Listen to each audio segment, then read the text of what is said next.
श्री परमात्मने नमः। ओं वासुदेवाय नमः। ओं व्यासदेवाय नमः। ओं जगन्नाथदासाय नमः। हे माँ सरस्वती तमे कंठरे बस, माँ कंठरे बस। अतिबड़ी जगन्नाथ दास रचित श्रीमद् भागवत महापुराणर आज सप्तषष्टीतम बा 57तम अध्याय श्रवण करिबा। एही अध्याय रे बाणासुर बध, अनिरुद्ध नागपाश बंधन कथा वर्णना कर जायछि बा उषा अनिरुद्ध मिलन कथा वर्णना होइछि। प्रथम अध्याय रे प्रथम भाग रे पद्यांतरी एवं द्वितीय भाग रे यार आमे व्याख्या सुनिबा। तो आसंतु वर्तमान श्रवण करिबा। शतषठीरे अनिरुद्ध बाणासुर रे हेला विरोध। श्री शुक उवाच शुण परीक्ष दंडधर शोणित पुरे महावीर। दनुज बळीर कुमार नामता हार बाणासुर। बळीर 100 पुओ थिले, ये बाणासुर हला तांकर बड़ पुओ। सतेकु मर मध्य श्रेष्ठ तामस भावे महादुष्ट। तपेसे ईश्वर को ध्याई बरेश हस्र भुज पाई।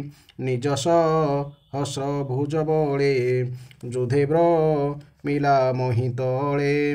देखिता हार भुज तेज जुधे हारिले सर्वराज।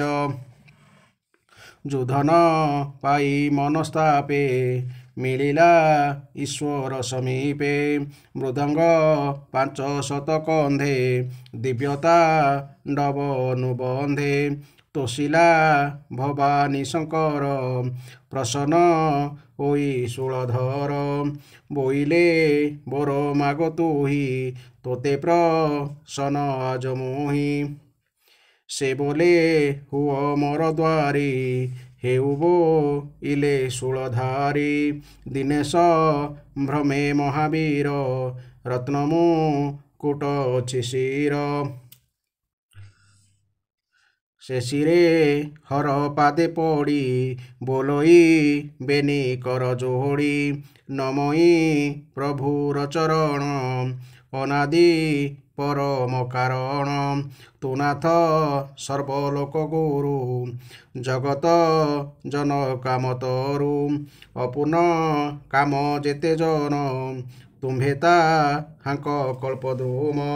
सर्वसंपद पारु देई भकत जेमन्ते लोड़ई। सहस्रे देलु मते कर केवल भार ए मोहर। अप्रयोजन भुज बही संग्रामे सुख मोर नाही। समर अर्थे 3 लोके तु लेखो जिली एके एके। मो मुखे न मिलिले केही तु मात्र अछु शेष होई। समरे भुज दंड बळे भ्रमिली अवनि मंडले। ऐरावत आदि नागे थिले जे अष्ट दिग भागे। ताहाक तुले मु आनंदे समर करिबार सधे। पर्वते पिटिली मुकर तक्षणे गिरी हेला चोर।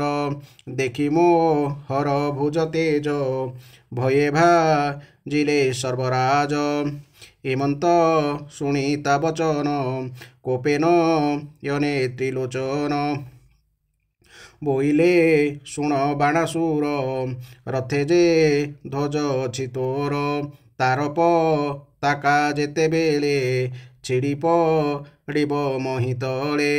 ए भुज गर्भ नासिबारे रिपुमी रिब तोर पोरे। से बेले तार तुले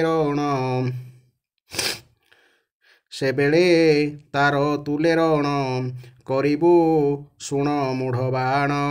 एमंत हर वाक्य शुणी आनंदे करई भाळेणी।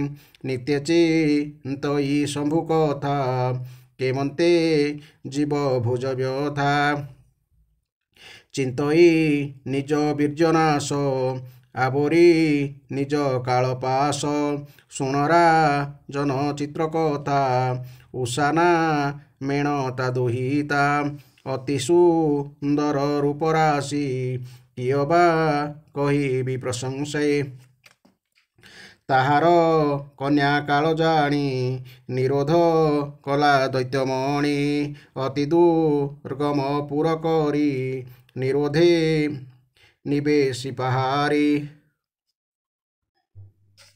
ନରକି ନରେ ଅଗୋଚର ଏମନ୍ତେ କରି କନ୍ୟାପୁର ଉତ୍ତମ କୂଳେ କନ୍ୟା ଅର୍ଥେ ବରଖୋ ଜୟୀ ଶୁଦ୍ଧ ପାତ୍ରେ ବନ୍ଧୁ ବାନ୍ଧବ ଜ୍ଞାତି ମେଳେ ବିବାହ ଦେବ ଶୁଦ୍ଧ କାଳେ ଏମନ୍ତେ ଥୋଇ ଯତ୍ନ କରି ଏବେ ହୋ ଶୁଣ ଦଣ୍ଡଧାରୀ ସେ କନ୍ୟା ରାତ୍ରେ ନିଦ୍ରା କାଳେ ସ୍ୱପ୍ନେର ମିଲା କାନ୍ତ ମେଳେ ପ୍ରଦ୍ୟୁମ୍ନ ସୁତ ସଙ୍ଗେ ରମି ପ୍ରଳାପେ କଲା ସୁଖ ଧ୍ୱନି ହେ କାନ୍ତ କାହିଁ ଗଲ ଛାଡ଼ି ଶୋକସା ଗରେ ମତେଡ଼ି ନ ଦେଖି ଛାଡ଼ିବି ଜୀବନ ଦେଖାଅ ସୁନ୍ଦର ବଦନ ଏମନ୍ତ ନିଦ୍ରା ଭୋଳେ ବାଣୀ ଉଠିଲେ ସର୍ବସଖୀ ଶୁଣି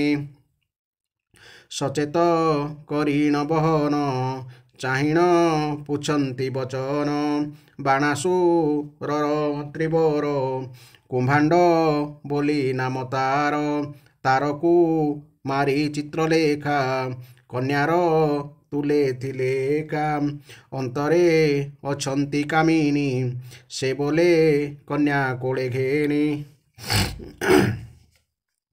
ଶୁଣ ସୁନ୍ଦରୀ ମୋର ବାଣୀ ତୋର ପିଅର ନୃପମଣି ବିଭାନ କଲା ତୋତେ ବରେ ଥୋଇଲା ବନ୍ଦୀ ପ୍ରାୟ ଘରେ କାନ୍ତ ତୋ ହର ସଙ୍ଗେ ନାହିଁ ପ୍ରଳାପ କଲୁ କିସ ପାଇଁ ଏତନୁ ହଇ ଭଲ ଚିହ୍ନ ଶୁଣିବେ ଦ୍ୱାରପାଳ ଗଣ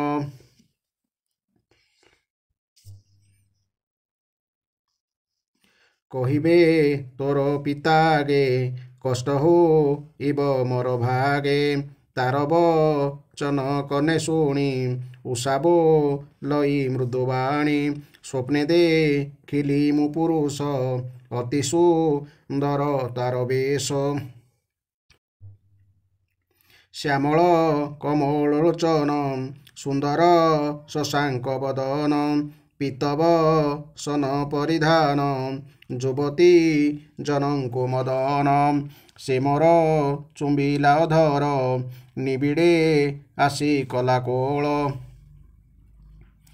ଶୋକସା ଗରେ ମୋତେ ଥୋଇ ତକ୍ଷଣେ ଗଲା ସେ ପଳାଇ ଯେବେ ତା ନ ଦେଖେ ବଦନ ନିଶ୍ଚୟ ଛାଡ଼ିବି ଜୀବନ ଏମନ୍ତ କନ୍ୟା ବାକ୍ୟ ଶୁଣି ସେ ଚିତ୍ର ଲେଖା ମନେ ଗୁଣି ହରସେ ଧରି କନ୍ୟା କର ବୋଳଇ ଚିତ ସ୍ଥିର କର ମୋହର ସିଦ୍ଧ ବିଦ୍ୟା ଅଛି ପ୍ରତ୍ୟକ୍ଷେ ଦେଖ କମଳାକ୍ଷୀ ଚିତ୍ରେ ଲେଖିବି ସର୍ବଜନ ତୋହର କାନ୍ତ ଭଲେ ଚିହ୍ନ ତାହାକୁ ଦେବି ତୋତେ ଆଣି ଶୋକନ କର ସୁଲକ୍ଷଣୀ ଏମନ୍ତ କହି ଚିତ୍ର ଲେଖି ଚିତ୍ରେ ତ୍ରିଲୋକ ଜନ ଲେଖି ଦେବଗନ୍ଧର୍ବ ସିଦ୍ଧଗଣ ପୁରୁଷ କିନ୍ନର ଚାରଣ ଅସୁର ବିଦ୍ୟାଧର ଯକ୍ଷ ଦାନବ ମାନବ ପ୍ରତ୍ୟକ୍ଷ ମନୁଷ୍ୟ ମଧ୍ୟେ ବୃଷ୍ଟି ବଂଶେ ଦେବେଉ ପୂଜିଛନ୍ତି ଅଂଶେ ବସୁଦେବଙ୍କୁ ଚିତ୍ରେ ଲେଖି ଦେଖବୋ ଲଇ ଚନ୍ଦ୍ରମୁଖୀ ପୁଣି ଲେଖିଲା କୃଷ୍ଣ ରାମ ରୂପଜା ହାଙ୍କ ଅନୁପମ ପ୍ରଦ୍ୟୁମ୍ନ କୃଷ୍ଣ ପାଶେ ଲେଖି ତା ଦେଖି ଉଷା ଅଧମୁଖୀ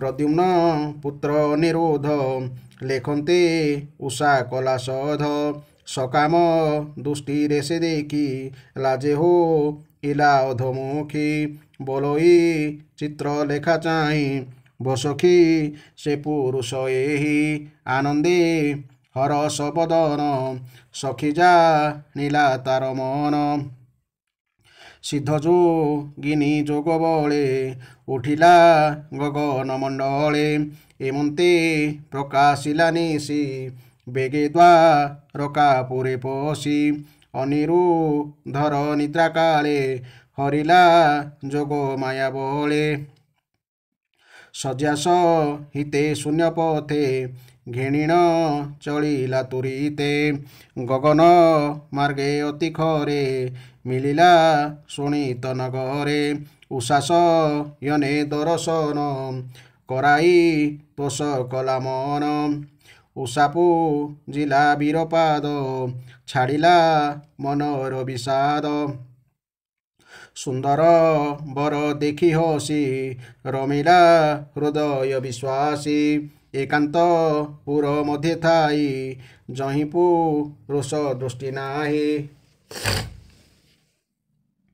पुष्पचंदन धूप दीप आसन भोजन समीप एक सन बेनी देहे सेवासु वाक्ये मन मोहे पूजित कृष्ण सूतक बला रति पंडित नरगला गोपते कन्यापुरे थाई अधिक स्नेह भाव बही रात्र दिवस न जानिला एमंते केते दिन गला उषार प्रिय प्रेम लोभे जंत्रित इंद्रिय स्वभावे एमंते शुण महीपति कन्यार देखी हृष्टमती जदुकु मोर संगे रमी चिन्ह दी सई रति श्रमी देखी डरिले द्वारीगण विचार कले तांक मन तक्षणे नृपनाथ आगे कहिले कर जोड़ी बेगे सुणरा जन चूड़ामणि देखिलु तोहर दुलणी कुलदूषण कन्या गुण राजन सावधाने शुण कन्यार द्वारे आंबे थाई दंडे अवकाश नाही शशित पन शून्य जाती सेही कन्या को न देखती पुरुष दृष्टि जही नहीं पुरुष दृष्टि जही नाही तपन तेज न लागई परे दू सीता कन्या देखी अइलो भुवन उपेखी जे तोर इच्छा एबे कर एथकु साक्षी दिबा कर आंभे जा निबु एहा काहीं कहिलु आंभ दोष नाही शुणिच इत नृपवर कातरे कंपई शरीर शुणिन चलई चरण दुर्गमे दुहिता दूषण एमंते मय रथ ध्वज छिड़ी पड़िला भूमि मध्य बाणको दंड धरी करे बेगेमी लीला कन्या द्वारे देखिला मदन तनुज आजानु लंबे बेनी भोज पीतब सन हृदय तार अशेष भुवन सुंदर श्याम सुंदर पद्मनेत्र अलका कोपले विचित्र कन्याकुंडल बेनी सोहे सुंदर रूप जन मोहे अधरे सोहे मंदहास्य सुचिते बसी कन्या पास पशाखे लई प्रिया संगे कुचकु कुब सर्वंगे मल्लिका पुष्पमाल हृदे आंदोले बेनी भुज मधे एमंते कन्यार समीपे देखिदा नव महाकोपे चकिते चौदिग चाहि कंपे को दंडे गुण देई अनेक वीर तार संगे द्वाररो दिले अति बेगे देखिता हार सैन्य बल संभ्रमे प्रद्युम्नर बाल करे परिज्ञ शस्त्र धरी उठिला गोर नाद करी कन्यार आगे होई उभा कृतांत प्राय दिशे शोभा धरिबा आसे चौदिगे बिरेजे थिले द्वार भागे परिघ प्रहारे विनाशे सिंह जे सने पशुनाशे परिघ घात वज्र पाए प्रहारे पड़िले थकाए काहार भुज उर छिड़ी पलाई गले रण छाड़ी देखिन अनिरुद्ध गति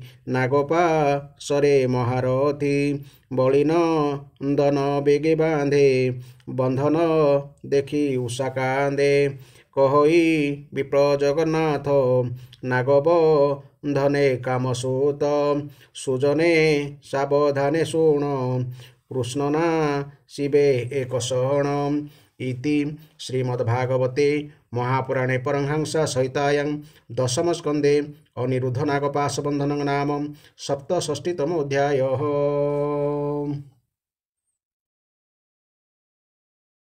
वर्तमान यह अध्याय आम व्याख्या शुणा। राजा परीक्षित कहले, हे महाजोगी मुनीश्वर, मु शुणी जदुकूल भूषण अनिरुद्ध बाणासुरर कन्या उषा को विवाह करते एवं सही घटना को नहीं भगवान श्रीकृष्ण और शंकर मध्य भयंकर युद्ध होता। आपण कृपा करी सही वृत्तांत विस्तारित भाव में शुणातु। श्री सुखदेव कही चले, हे परीक्षित, महात्मा बलिंक कथा तो तुम्हें शुणी सारिछ। से बामन रूपधारी भगवान को समग्र पृथ्वी दान करदेइथिले। तांकर 100 पुत्र थिले। बड़ पुओटीर नाम थिला बाणासुर। दैत्यराज बलिंक औरस पुत्र बाणासुर सर्वदा भगवान शिवंक भक्ति निमग्न रहुथिला। समाज रे ताको समस्ते विशेष आदर करुथिले। समस्ते तार उदारता और बुद्धिमतार प्रशंसा करुथिले। से निज प्रतिज्ञा रे अटल रहुथिला। से थिला सत्यसंध। सेतेबेले से परम रमणीय शोणितपुर रे राजत्व करुथाय। शोणितपुर रे राजत्व करुथाय। शिवंक कृपारू इंद्रादि देवता माने आसी घर चाकर परि तार सेवा करुथिले। तार सहस्र भुज थाए। दिने शिव तांडव नृत्य करुवा बेले से तार सहस्र भुजरे अनेक प्रकार वाद्य बजाई शिव को संतुष्ट करदेला। शिव तो बड़ भक्तवत्सल और शरणागत रक्षक। सकल प्राणीकर एकमात्र प्रभु शिव बाणासुर कहले, तुमर जहा इच्छा मते माग। बाणासुर कहला, प्रभु आपण मोर नगर को रक्षा करी एहिठारे रहंतु। दिनकर कथा। बल पौरुषरे गर्वित बाणासुर ता निकट रहुथवा शिवंक चरकमल रे निजर सूर्य समान जाजल्यमान मुकुट छुआई प्रणाम करिया परे कहिले, हे देवादिदेव, आपण हेउछंती सचराचर जगत गुरु ओ ईश्वर। मु आपण को नमस्कार करुछि। जो मानकर मनोरथ ए पर्यंत पूर्ण होई नै ताहा पूर्ण करबा निमंते आपण हेउछंती कल्पवृक्ष तुल्य। भगवान, आपण मते हजारे भुज देइछंती, किंतु त्रिलोकरे केवल आपण को छाड़ी देले मो सहित लढिबाकू मो समकक्ष कोनोसी वीर योद्धा नथिबार सही भुज गुडिक मो पई केवल भार स्वरूप होई रहिछि। हे आदिदेव, थरे लड़े करने को मो बाहुगुड़िक एत कंडू जात है जे मु दिग्विजय मान सहित लड़ाक चलीगली, किंतु सेमाने भी भयर पलाई गले। सेतेबेले मु मोर बाहु मानकर आघात बाटर अनेक पहाड़ पर्वत भांगी पकाई। बाणासुरर सही प्रार्थना शुणी भगवान शंकर क्रोधवर होई कहीदेले, हे रे मूढ़, जेतेबेले तोर ध्वजा भांगी जाई तले पड़िजिवो सेतेबेले मोरी समान जड़े योद्धा सहित तोर युद्ध हेबो। सेही युद्धरे से सकल गर्व चूर्ण करदेबे। हे परीक्षित, बाणासुरर बुद्धि एते भ्रष्ट हो जाइथिला जे शिवंक कथा शुणी ताको बड़ आनंद लागिला।